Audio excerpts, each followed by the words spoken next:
प्यारे विद्यार्थियों, साथियों, आज हम बात करेंगे विभाजित प्रभुसत्ता का सिद्धांत। क्या? विभाजित प्रभुसत्ता का सिद्धांत। प्राणों से प्यारे विद्यार्थियों, मैंने देखा है कि कुछ विद्यार्थी जब प्रभुसत्ता या संप्रभुता की अवधारणा का अध्ययन करते हैं तो अधूरे रूप में करते हैं। इसलिए मैंने प्रभुसत्ता की अवधारणा को व्यापक रूप में, संपूर्ण रूप में समझाने के लिए वास्तविक रूप में ये फैसला लिया है क्या कि चाहे इसके ऊपर हमें कितने ही लेक्चर अपलोड करने पड़े, लेकिन संप्रभुता की अवधारणा को मैं आपको संपूर्ण रूप में समझाऊंगा। तो मेरे प्राणों से प्यारे विद्यार्थियों, आज हमारा जो लेक्चर होगा वो होगा विभाजित प्रभुसत्ता का सिद्धांत। तो सर्वप्रथम मेरे प्राणों से प्यारे विद्यार्थियों, प्रतिदिन जो मैं एक लेक्चर मेरे यूट्यूब चैनल पर अपलोड करता हूँ उसकी जानकारी, सूचना आपको प्राप्त हो सके, इसके लिए हमारे यूट्यूब चैनल को सब्सक्राइब अवश्य कीजिएगा। आशा करता हूँ आपने सब्सक्राइब कर दिया होगा। Thank you very much, thank you very much. Yes dear students, ध्यान दें, विभाजित प्रभुसत्ता का सिद्धांत। वास्तव में जब विभाजित प्रभुसत्ता का सिद्धांत हम समझने का प्रयास करते हैं तो यहाँ पर राजनीतिक दार्शनिकों में मतभेद है।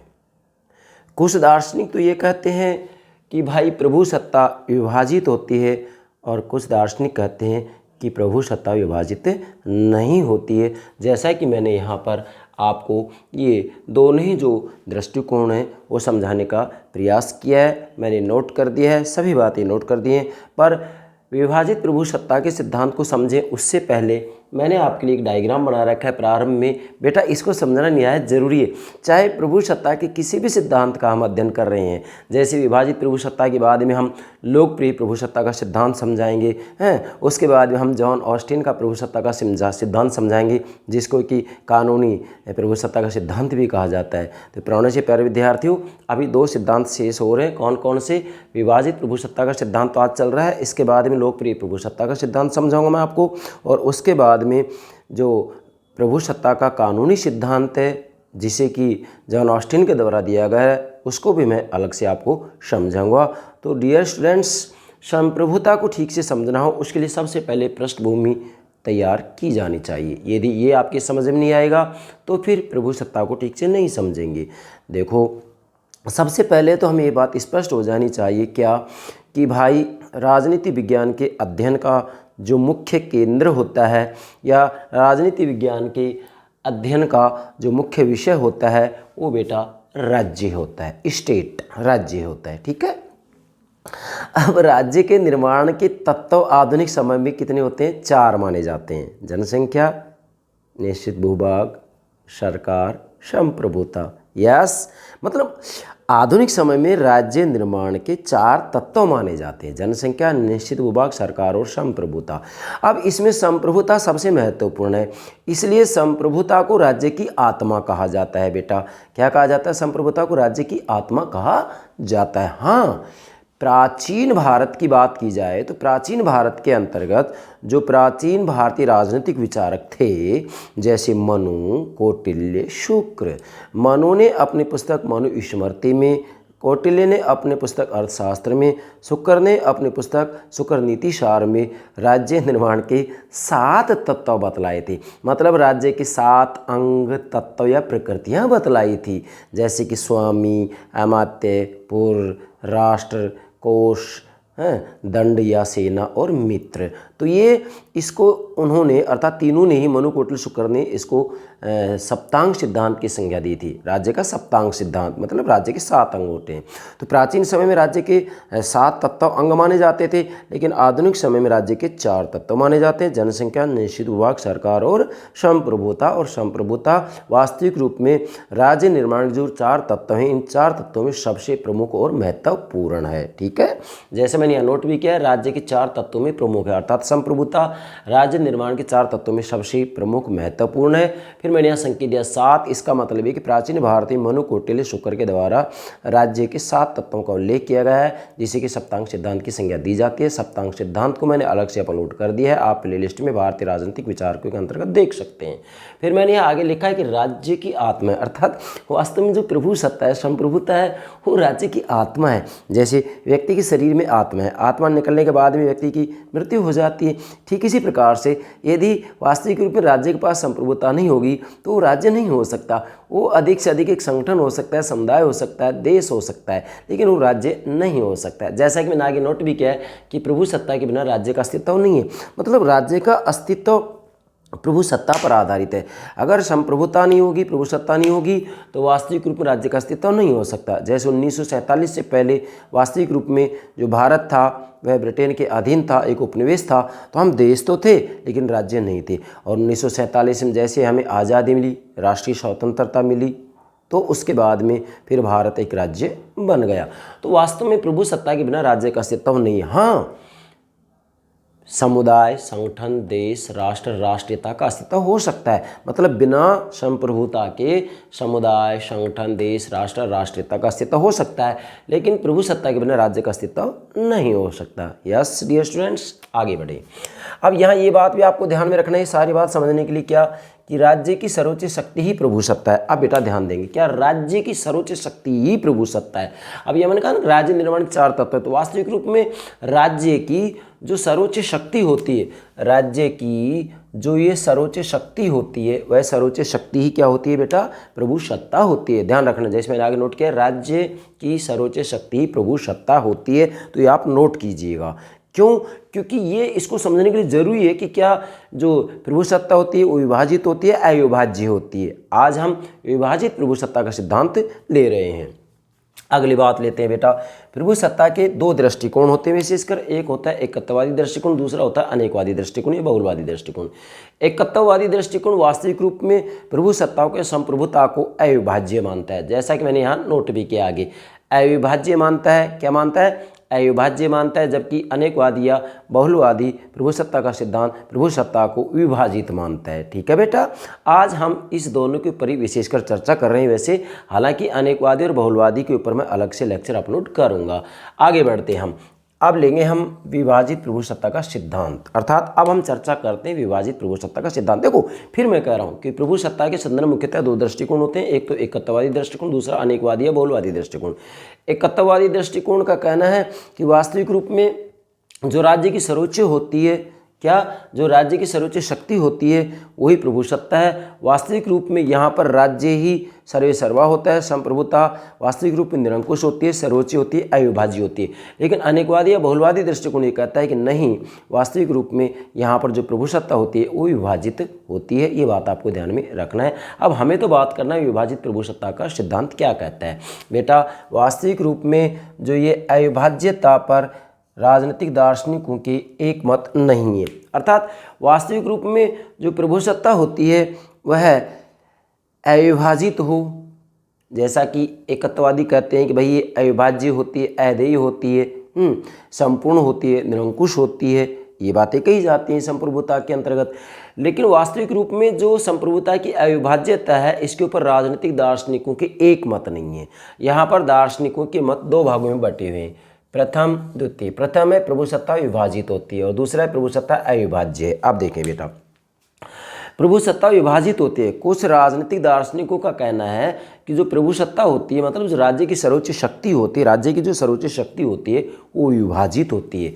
इसमें कौन कौन से विद्वान आते हैं, Madison, Hamilton, Freeman, de Tocqueville, Duguit, Bluntschli, Laski, Lowell आदि विद्वान इसमें आते हैं। फिर से बोल रहा हूँ, प्रभु सत्ता विभाजित होती है, मतलब इन राजनीतिक दार्शनिकों का, विद्वानों का कहना है कि जो राज्य की सर्वोच्च शक्ति होती है जिसे कि प्रभु सत्ता कहा जाता है, वह राज्य की सर्वोच्च शक्ति विभाजित होती है। विभाजित होते हैं, किसने कही ये बात, Madison, Hamilton, Freeman, de Tocqueville, Duguit, Bluntschli, Laski और लोवेल ने कही। आपसे कॉम्पिटिशन में किसी भी रूप में पूछा जा सकता है। और दूसरा जो ये है मत, ये है कि कि प्रभुसत्ता अविभाज्य होती है। मतलब कुछ विद्वान दार्शनिक ये कह रहे हैं कि भाई जो राज्य की सर्वोच्च शक्ति होती है वो अविभाज्य होती है, मतलब उसका विभाजन नहीं किया जा सकता, बंटवारा नहीं किया जा सकता, उसका हस्तांतरण नहीं किया जा सकता, वह असीमित नहीं होती है बल्कि सीमित होती है। तो प्रभुसत्ता अविभाज्य है। किसने कही ये बात?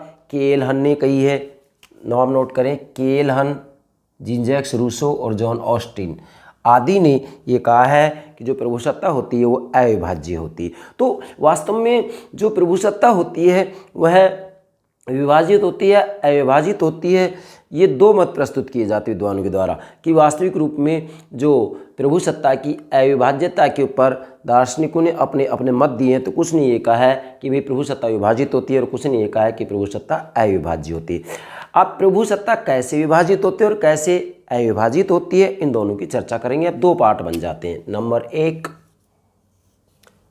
प्रभुसत्ता कैसे विभाजित है। मतलब यहाँ जो प्रथम मत है वो ये कह रहे हैं, जैसे इसमें Madison, Hamilton, Freeman, de Tocqueville, Duguit, Bluntschli, Laski और लोवेल आते, इनका कहना है कि भाई प्रभुसत्ता वास्तव में विभाजित होती है। लेकिन ये प्रभुसत्ता विभाजित कैसे होती है, इस बात को समझेंगे। इसके लिए मैंने आपके लिए 6 बिंदु बनाए, इन 6 बिंदुओं से सारी बात समझ सकते हैं। नंबर 1, सरकार के 3 अंग हैं। अब ध्यान दें भाई, इन विद्वानों का कहना है, मतलब प्रथम जो राजनीतिक दार्शनिक हैं जिसमें मेडिसन, हैमिल्टन, फ्रीमैन आदि आ जाते हैं, इनका कहना है कि वास्तविक रूप में प्रभुसत्ता विभाजित होती है। क्यों होती है? जैसे इनका कहना है कि भाई सरकार के 3 अंग होते हैं और सरकार के जो 3 अंग होते हैं इसके अंतर्गत क्या होता है कि प्रभुसत्ता विभाजित होती है। कैसे होती है? जैसे सरकार का जो पहला अंग है व्यवस्थापिका, ये कानून बनाता है। दूसरा अंग है कार्यपालिका, ये कानूनों को लागू करता है। और तीसरा अंग है न्यायपालिका, ये वास्तविक रूप में कानूनों का उल्लंघन करने वालों को दंड देता है। तो यहाँ वास्तविक रूप में सरकार के इन 3 अंगों के अंतर्गत प्रभुसत्ता संप्रभुता विभाजित है, या राज्य की जो सर्वोच्च शक्ति है वो बटी हुई है। व्यवस्थापिका कानून बनाती है, कार्यपालिका कानून को लागू करती है और न्यायपालिका कानून का उल्लंघन करने वालों को दंड देती है। तो इससे स्पष्ट हो रहा है कि वास्तविक में सरकार के 3 अंगों के अंतर्गत संप्रभुता का विभाजन है। इसलिए इन विद्वानों का कहना है कि प्रभुसत्ता विभाजित होती है। जैसे कि सरकार के 3 अंग होते हैं और तीनों अंगों में ही वास्तविक रूप में इनके कार्य विभाजित कर दिए जाते हैं, इनकी शक्ति विभाजित कर दी जाती हैं। अतः इस आधार पर तर्क दिया जाता है, क्या तर्क दिया जाता है कि प्रभुसत्ता विभाजित होती है। नंबर 1। दूसरा, प्रभुसत्ता का निवास राज्यों में कानून बनाने वाली संस्थाओं में होता है। अब ध्यान देंगे, देखो प्रभुसत्ता का निवास राज्यों में कानून बनाने वाली संस्थाओं में होता है। अब वास्तविक रूप में देखा जाए तो यहाँ प्रभुसत्ता विभाजित है, इसको कैसे समझे? इसका सीधा सा भावार्थ ये कि वास्तविक रूप प्रभुसत्ता का निवास राज्यों में कानून बनाने वाली संस्था में होता है। अब राज्य में कानून बनाने वाली संस्था कौन होती है? मैंने प्रथम बिंदु बताई, होती है व्यवस्थापिका, संसद। व्यवस्थापिका, संसद, विधानमंडल, कुछ भी कह सकते हैं। अगर पूरे देश की बात आती है तो इसको विधानमंडल की संज्ञा दी जाती है। ठीक है बेटा। बाकी देश विशेष की बात आती है तो भारत में संसद कहा जाता है, ब्रिटेन में संसद कहा जाता है, व्यवस्थापिका को अमेरिका में कांग्रेस कहा जाता है, व्यवस्थापिका को जापान में डाइट कहा जाता है, व्यवस्थापिका को अलग अलग नाम दिए गए, लेकिन वैसे देखा जाता है इसको विधानमंडल की संज्ञा दी जाती है। तो बेटा वास्तविक रूप में प्रभुसत्ता का निवास राज्यों में कानून बनाने वाली संस्थाओं में होता है। अब कानून बनाने वाली संस्था कौन होती है? व्यवस्थापिका होती है। अब इससे स्पष्ट हो रहा है कि भाई वास्तविक रूप में अगर यहाँ कानून बनाने में केवल संसद का ही योगदान हो, केवल संसद ही कानून बनाए, तो ये कहा जा सकता है कि भी प्रभुसत्ता क्या है? विभाजित नहीं हो सकते। लेकिन चूंकि संसद के द्वारा कोई भी जो विधेयक होता है वो पारित कर दिया जाता, तो उसके बाद में उसको, जैसे भारत की बात आती है तो हमारे यहाँ पर राष्ट्रपति की अनुमति लेना आवश्यक है। अर्थात भारत की बात की जाए तो राष्ट्रपति के सामने भेजा जाएगा।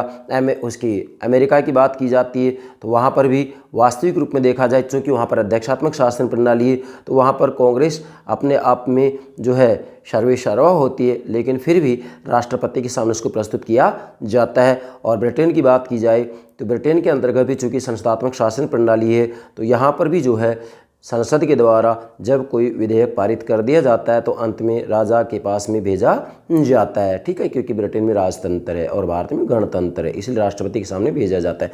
तो डेफिनेटली जो कानून बनाने वाली संस्था है जिसको कि संसद कहते हैं भारत में, अर्थात व्यवस्थापिका, तो व्यवस्थापिका कोई विधेयक को पारित कर देती है, उसके बाद में राष्ट्रपति की अनुमति लेना आवश्यक है। अब जब राष्ट्रपति की अनुमति लेना आवश्यक है तो इसका मतलब ये होगा कि प्रभुसत्ता विभाजित है, क्योंकि कानून बनाने वाली संस्था व्यवस्थापिका होगी, लेकिन अंत में जाकर के राष्ट्रपति की अनुमति अनुमति लेना भी आवश्यक होता है। और जो राष्ट्रपति होता है ये कार्यपालिका का भी प्रधान होता है, क्योंकि संसदात्मक शासन प्रणाली में कार्यपालिका के दो मुखिया होते हैं, एक राज्याध्यक्ष होता है जिसे राष्ट्रपति कहा जाता है भारत में, एक शासनाध्यक्ष होता है जिसे प्रधानमंत्री कहा जाता है। ठीक है बेटा, तो वास्तविक रूप में यहाँ पर प्रभु सत्ता क्या है, विभाजित हो जाती है। तीसरा है संघवादियों ने, मतलब जो संघात्मक शासन प्रणाली के समर्थक होते हैं। संघात्मक शासन प्रणाली किसको कहते हैं बेटा, समझे, जब संविधान के द्वारा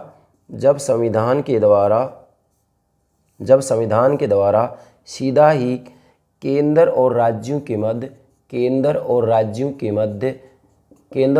मध्य शक्तियों का बंटवारा कर दिया जाता है तो इसे संघात्मक शासन व्यवस्था कहा जाता है। और जब संविधान के द्वारा केवल अकेली केंद्र सरकार को सारी शक्तियां सुपुर्द कर दी जाती हैं तो उसे एकात्मक शासन प्रणाली कहा जाता है। वो एक अलग बात है कि केंद्र सरकार अपनी सुविधा के लिए स्थानीय सरकारों को शक्तियां सुपुर्द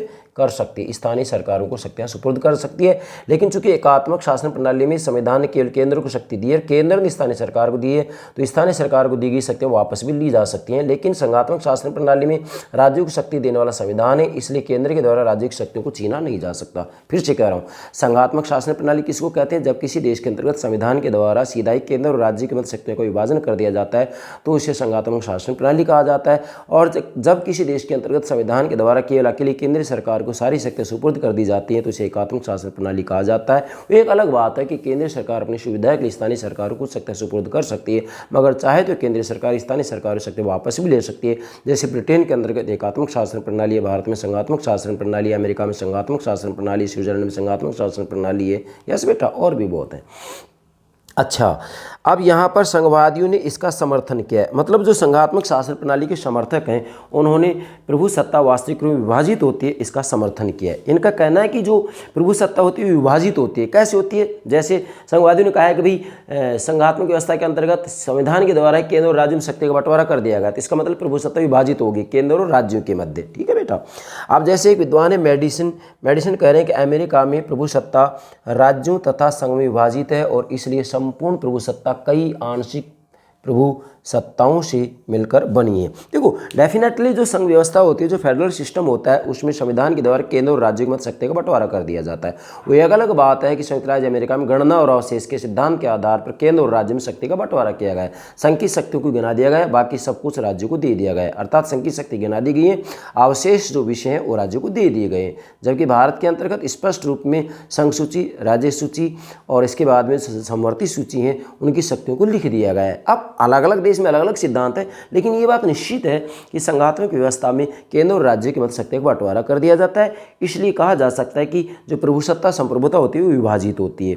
दूसरा है फ्रीमैन कह रहे हैं कि संघात्मक विचारों की परिपूर्णता के लिए प्रभुसत्ता का पूर्ण विभाजन अनिवार्य है। अब ध्यान देंगे, फ्रीमैन कह रहे हैं कि संघात्मक विचारों की परिपूर्णता के लिए प्रभुसत्ता का पूर्ण विभाजन अनिवार्य है, अर्थात फेडरल सिस्टम जो संघात्मक शासन प्रणाली होती है इसको पूर्णता के लिए जरूरी होता है कि संविधान के द्वारा केंद्र और राज्य के मध्य शक्ति का विभाजन कर दिया जाए। तो इसलिए कहा जा सकता है कि जो संघवादी हैं वो ये कह रहे हैं कि वास्तविक रूप में प्रभु सत्ता क्या होती है, विभाजित होती है। चौथा है बहुलवादी भी। बेटा, ये जो बहुलवादी हैं, बहुलवादी भी विभाजित प्रभु सत्ता के पक्ष में, अर्थात बहुलवादी हैं वो भी प्रभु सत्ता को विभाजित ही मानते। इनका कहना है कि वास्तविक रूप में राज्य सब कुछ नहीं होता है, जबकि एक समाज के अंतर्गत अनेकों समुदाय होते हैं, उन समुदाय का अपना अपना योगदान होता है। इसलिए इनका कहना है कि राज्य भी एक समुदाय है और अन्य समुदायों का महत्व राज्य से कम नहीं है। मतलब बहुलवादियों का कहना है कि वास्तविक रूप में चूँकि यहाँ पर जो समाज होता है वो संघात्मक होता है, जैसे हमारा शरीर संघात्मक है वैसे ही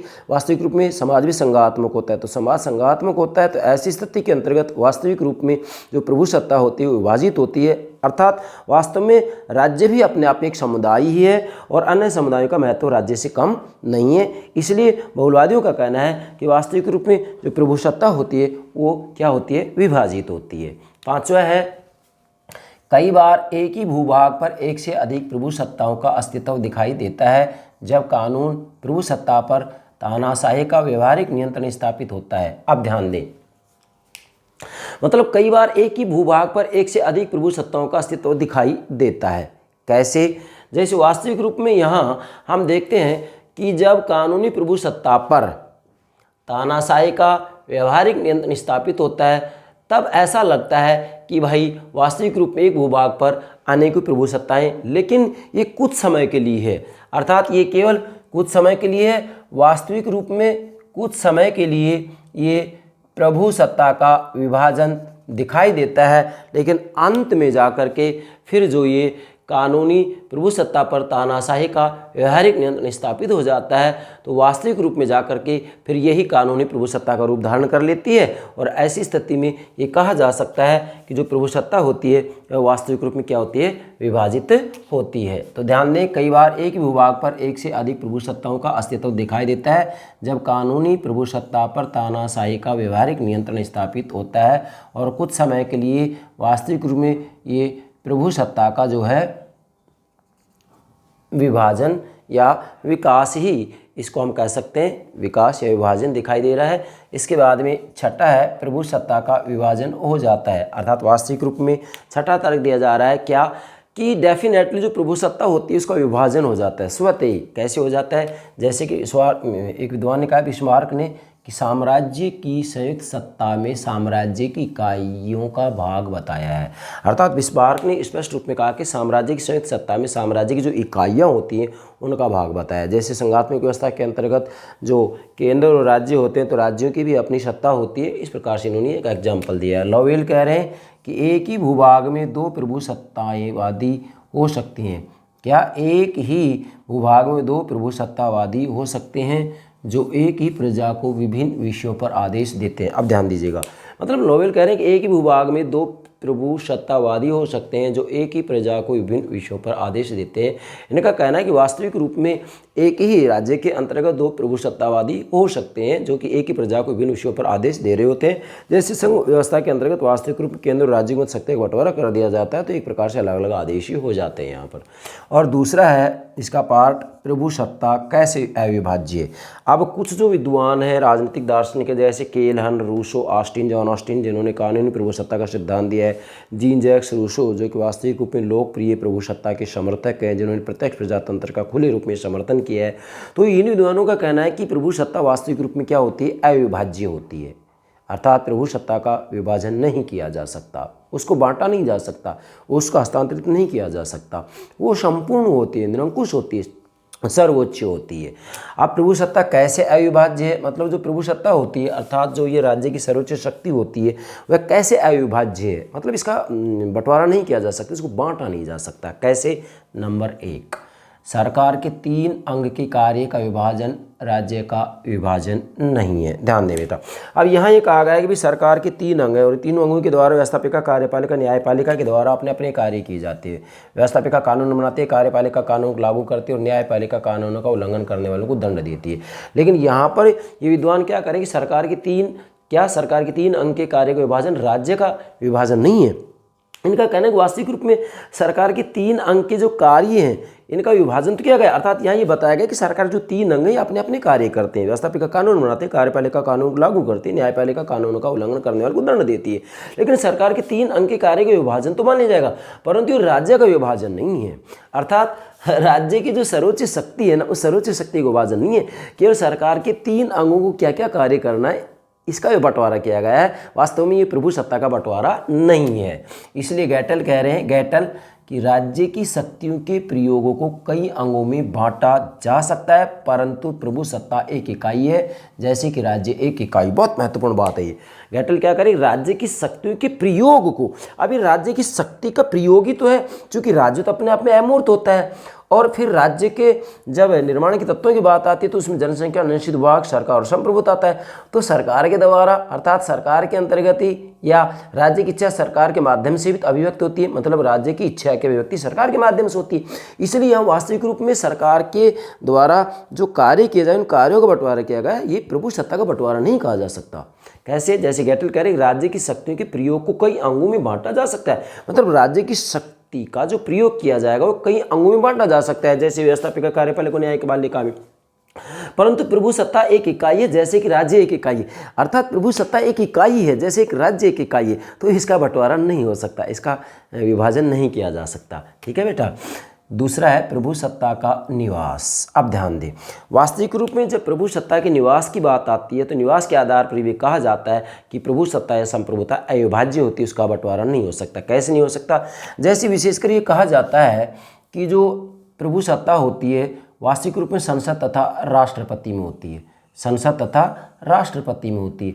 लेकिन भाई वास्तविक रूप में देखा जाए तो संसद के द्वारा जो विधेयक पारित किए जा रहे हैं उनको राष्ट्रपति के सामने प्रस्तुत किया जा रहा है, राष्ट्रपति से स्वीकार कर रहा है। अब चूंकि जो राष्ट्रपति होता है, राष्ट्रपति भी तो संसद का ही अंग होता है।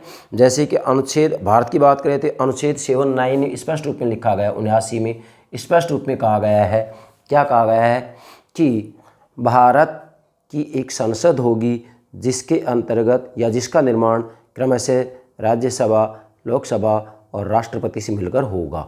तो डेफिनेटली यहाँ संसद तथा राष्ट्रपति तो एक ही इकाई के अंतर्गत आ जाते हैं 79 में भारत की बात करें तो। लेकिन अब यहाँ वास्तविक रूप में यदि संसद चाहे तो संविधान में संशोधन कर करके न्यायपालिका की शक्तियों में भी कमी कर सकता है। तो मूलतः यहाँ सर्वे सर्वा कौन हो जाती है, संसद ही हो जाती है। इसलिए प्रभु सत्ता का निवास संसद में ही माना जाता है, और संसद में माना जाता है तो कहा जा सकता है कि प्रभु सत्ता का विभाजन नहीं हो सकता है। ठीक है बेटा। तीसरा है, संघात्मक राज्य में संघ तथा राज्यों के बीच केवल सरकार के कार्य क्षेत्र को बांटा जाता है, न कि राज्य सत्ता को। बहुत महत्वपूर्ण बात है। अब इधर कहा गया है कि भाई संघात्मक व्यवस्था में संघवादियों ने उसका समर्थन किया है। किसका समर्थन किया है? इसका समर्थन किया है कि भाई प्रभु सत्ता विभाजित होती है। लेकिन यहाँ क्या तर्क दिया जा रहा है कि संघात्मक राज्य में, मतलब जैसे ये संघात्मक की मेरी परिभाषा दी है कि जब किसी देश के अंतर्गत संविधान के द्वारा केंद्र और राज्यों की मध्य शक्तियों का बंटवारा किया जाता है तो इसे संघात्मक शासन प्रणाली कहा जाता है। जैसे भारत में संविधान के द्वारा केंद्र और राज्यों के बीच शक्ति बांट दी गई है। संघ सूची के विषय पर कानून केंद्र बनाएगा, राज्य सूची के विषय पर राज्य बनाएंगे कानून। ठीक है। तो यहाँ पर वास्तविक रूप में शक्तियाँ बांट दी गई। लेकिन संघात्मक राज्य में संघ तथा राज्यों के बीच केवल सरकार के कार्य क्षेत्र को बांटा गया, केवल सरकार के कार्य क्षेत्र को बांटा गया है। यहाँ पर केवल सरकार के कार्य क्षेत्र को बांटा गया है, न कि राज्य सत्ता को। मतलब राज्य की सत्ता को नहीं बांटा गया, संप्रभुता को नहीं बांटा गया है। प्रभु सत्ता विभाजित नहीं की गई है, केवल सरकार के कार्य क्षेत्र को बांटा गया है। ये बात आपको ध्यान में रखना है। अतः इस आधार पर ये कहा जा सकता है कि प्रभु सत्ता अविभाज्य होती है। जैसा कि जैलिनेक ने कहा है कि वास्तविक रूप में एक संघात्मक राज्य में, जैसे भारत एक संघात्मक राज्य है, वैसे केसी वीर ने इसे अर्ध संघात्मक कहा है। अमेरिका में भी संघात्मक व्यवस्था है, जबकि ब्रिटेन में एकात्मक व्यवस्था है।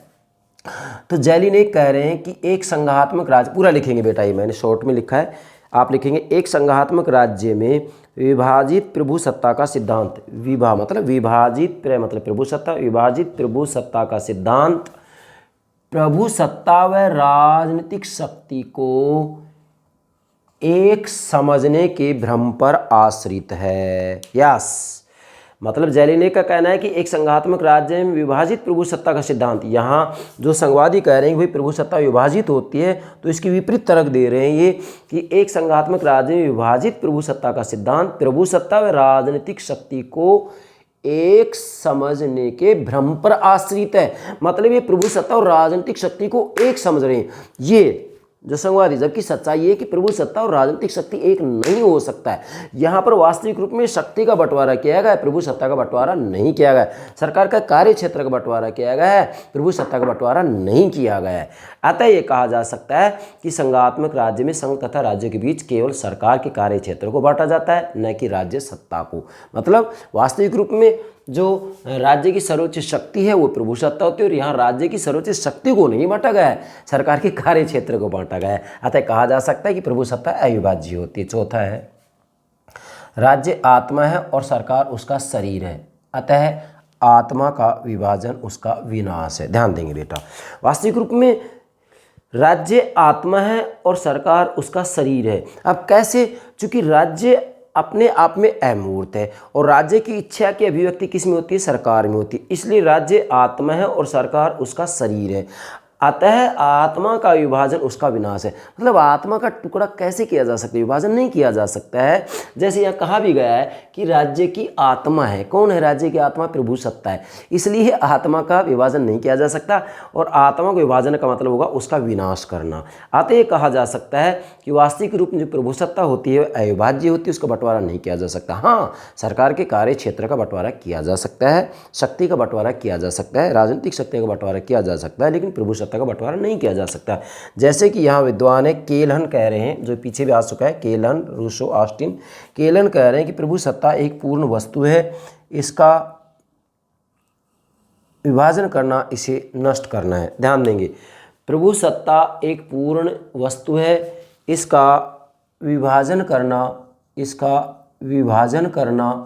इसे नष्ट करना है। ध्यान देंगे, क्या प्रभु सत्ता एक पूर्ण वस्तु है, इसका विभाजन करना इसे नष्ट करना है। मतलब प्रभु सत्ता एक पूर्ण वस्तु है, एक समग्र है, एक समुच्चय है, अतः इसका विभाजन करना इसे नष्ट करना है। मतलब संप्रभुता का विभाजन नहीं किया जा सकता, और यदि इसका विभाजन किया जा रहा है तो इसका मतलब इसका नाश किया जा रहा है, इसे नष्ट करना है। किसने की बात? केलहन ने। फिर से बोल रहा हूँ, प्रभु सत्ता एक पूर्ण वस्तु है, इसका विभाजन करना इसे नष्ट करना है।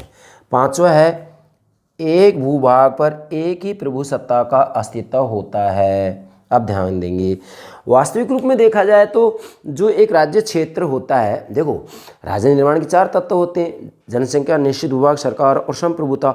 तो एक भूभाग पर एक ही प्रभु सत्ता का अस्तित्व होता है। वास्तविक रूप में अंतिम रूप में आदेश देने वाला तो एक ही व्यक्ति या संस्था होता है, अनेक नहीं होते हैं। इसलिए एक भूभाग पर एक ही प्रभु सत्ता का अस्तित्व होता है। कुछ समय के लिए भ्रम रह सकता है, बाद में व्यवहारिक प्रभु सत्ता ही कानूनी प्रभु सत्ता बन जाता है। अर्थात कुछ समय के लिए ये हो सकता है कि जो व्यवहारिक प्रभु सत्ता होती है, ऐसा लगता है कि भाई यहाँ पर सिद्धांत में कुछ है, व्यवहार में कुछ है, लेकिन कुछ समय बाद में जो व्यवहारिक प्रभु सत्ता है वही कानूनी प्रभु सत्ता बन जाती है। इसलिए एक भूभाग पर एक ही प्रभु सत्ता का अस्तित्व होता है, अतः कहा जा सकता है कि प्रभु सत्ता अविभाज्य होती है। और छठा है बेटा, प्रभु सत्ता के विभाजन से अराजकता फैल जाएगी। ध्यान दीजिएगा, अब जो बहुलवादी हैं वो तो ये कहते हैं कि शांति, व्यवस्था, अनुशासन के लिए प्रभु सत्ता विभाजित होनी चाहिए। ये बहुलवादी कहते हैं कि शांति व्यवस्था के लिए, क्या शांति व्यवस्था के लिए, अनुशासन के लिए संप्रभुता प्रभु सत्ता का विभाजन होना चाहिए। क्यों? क्योंकि इनका कहना है कि राज्य भी एक समुदाय और अन्य समुदायों का महत्व राज्य से कम नहीं है, इसलिए वास्तविक रूप में संप्रभुता विभाजित होनी चाहिए। लेकिन डेफिनेटली यहाँ पर जो ये प्रभु सत्ता अविभाज्य, इसके जो समर्थक हैं कौन कौन है? केलहन, रूसो, जॉन ऑस्टिन। इनका कहना है कि वास्तव में प्रभु सत्ता के विभाजन से अराजकता फैल जाएगी, क्योंकि वास्तविक रूप में राज्य के अंतर्गत आदेश देने वाला तो एक ही व्यक्ति या संस्था होता है, अनेकों होंगे, तो ऐसी स्थिति में फिर वहाँ पर अराजकता फैल जाएगी, अव्यवस्था फैल जाएगी, अनुशासनहीनता फैल जाएगी, वहाँ पर शांति नाम की कोई चीज़ नहीं होगी, अशांति होगी, वहाँ पर नैतिकता नहीं होगी, अनैतिकता होगी। अतः कहा जा सकता है कि प्रभु सत्ता के विभाजन से अराजकता फैल जाएगी। इसी आधार पर तर्क दिया जा सकता है कि प्रभु सत्ता अविभाज्य होती है। अगर उसका बंटवारा किया जाएगा तो निश्चित रूप में वहाँ पर अराजकता फैल जाएगी, अनुशासन नहीं होगा, शांति नहीं होगी। ठीक है बेटा। अब इस बारे में एक विद्वान कह रहे हैं, गैटल कह रहे हैं कि यह मतलब प्रभु सत्ता का अगर मान लीजिएगा बंटवारा कर दिया जाता है या प्रभु सत्ता को विभाजित कर दिया जाता है तो इसका क्या परिणाम होगा, आप नोट करेंगे। यहाँ गैटल कह रहे हैं कि यदि प्रभु सत्ता का विभाजन कर दिया जाएगा तो इसका यह परिणाम होगा, आप पूरा लिख सकते हैं। गैटल कह रहे हैं कि यदि प्रभु सत्ता का विभाजन कर दिया जाएगा तो इसका प्रभु सत्ता का विभाजन कर दिया जाएगा तो इसका यह परिणाम होगा कि राज्य विच्छिन्न हो जाएगा तथा अंत में गड़बड़ी व अराजकता फैल जाएगी। मतलब गैटल का कहना है कि यदि प्रभु सत्ता का विभाजन किया गया, बंटवारा किया गया, तो ऐसी स्थिति में वास्तविक रूप में राज्य के अंतर्गत क्या हो जाएगा, अंत में गड़बड़ी व अराजकता फैल जाएगी। वहाँ पर अनुशासन नाम की कोई चीज़ नहीं होगी, नैतिकता नाम की कोई चीज़ नहीं होगी, अनैतिकता फैल जाएगी, अनुशासनहीनता फैल जाएगी। अतः वास्तविक रूप में राज्य के अंतर्गत शांति व्यवस्था बनी रही, अनुशासन बना रहे, तो इसके लिए ज़रूरी है कि प्रभु सत्ता जो है विभाजित नहीं हो, वो अविभाज्य। और वैसे भी देखा जाए तो संप्रभुता प्रभु सत्ता अविभाज्य ही होती है और ज़रूरी भी है। और इसके बाद में 6 बातें मैंने आपको समझा दी हैं। 2 पार्ट हो गए, प्रभु सत्ता कैसे अविभाज्य है। पहला पार्ट है प्रभु सत्ता कैसे विभाजित है, मतलब यहाँ प्रभु सत्ता को विभाजित माना गया है, यहाँ प्रभु सत्ता को अविभाजित माना गया है।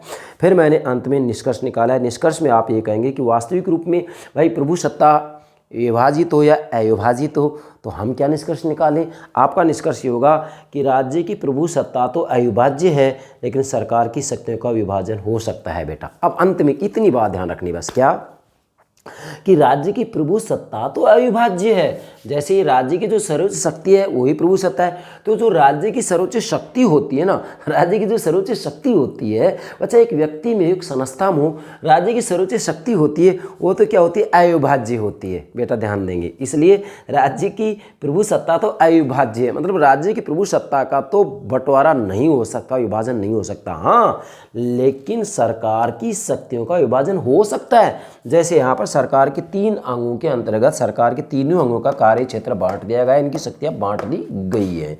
तो इसलिए निष्कर्ष में आप ये नोट करेंगे कि राज्य की प्रभु सत्ता तो अविभाज्य है, मतलब राज्य की संप्रभुता का तो बंटवारा नहीं हो सकता है, क्योंकि राज्य की सर्वोच्च शक्ति ही तो प्रभु सत्ता होती है, और राज्य की सर्वोच्च शक्ति का बंटवारा नहीं हो सकता। और राज्य की सर्वोच्च शक्ति का यदि बंटवारा हो गया तो फिर प्रभु सत्ता हो ही नहीं सकती। इसलिए राज्य की प्रभु सत्ता तो अविभाज्य है, मतलब प्रभु सत्ता का तो बंटवारा नहीं हो सकता। हाँ, लेकिन सरकार की शक्तियों का विभाजन हो सकता है।